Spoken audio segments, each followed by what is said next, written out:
And to matters politics now, just what ails Wiper Party leader Kalonzo Musyoka's politics? This is the question nagging political pundits in the wake of a renewed supremacy battle between the former vice president and all three governors in his Ukambani backyard. KTN's political reporter Mrimi Mwangi revisits Kalonzo's past fallout with his key allies and explains why Musyoka faces a major hurdle from his backyard as he gears up for the 2022 presidential race from outside of government.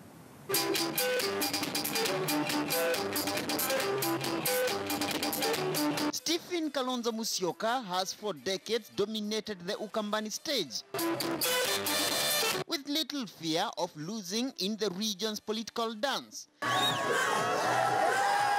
But not quite anymore, as Kitui Governor Charity Ngilu, together with her Machakos counterpart Alfred Mutua and Makueni's Kivutha Kibwana, now scheme to dethrone the Wiper leader of his Ukambani political kingmanship. Na ikiwa kuna wengine pia Ukambani na Kenya nzima wanataka kuwa president, waitishe.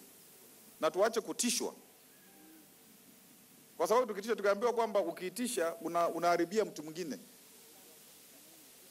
Yeye mimi ikiwa ninaitisha na yeye anaitisha na niharibia. The governors have since endorsed an intra-trade agenda, dubbed the People's Empowerment Movement. Under this, Ngilu's Kitui County is to supply the other two with all garments including county staff uniforms and clothing for their respective hospitals from the newly established Kitui County Textiles Factory.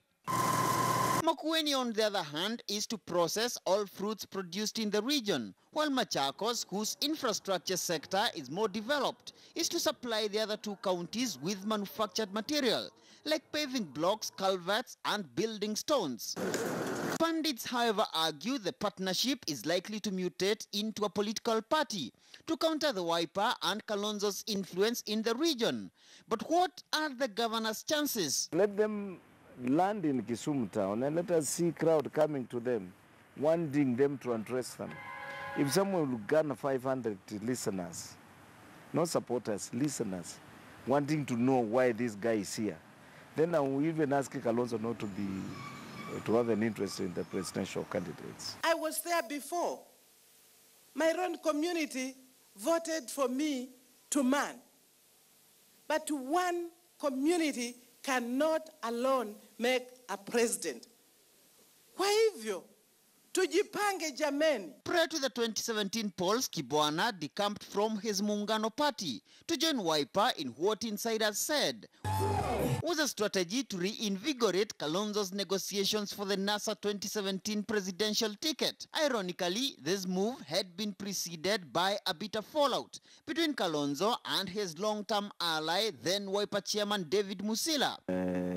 That was, however, only days before then Machakos Senator Johnston Muthama withdrew from the senatorial race, citing bitter ideological differences with Kalonzo, despite having been handed the Wiper ticket. The former senator has, however, since returned to Kalonzo's fold. If Kalonzo Musyoka must go alone, he needs to be cautious in the way he plans. Does he have a national appeal? Yeah, he's been a national leader for a very long time. If he did the right things the right way, perhaps it's arguable that people could trust him again. Kalonzo is a member of 5 senior politicians. The other one is Raila. The other one is Mudavadi. The other one is Ruto. The other one is President Kenyatta. He stops there.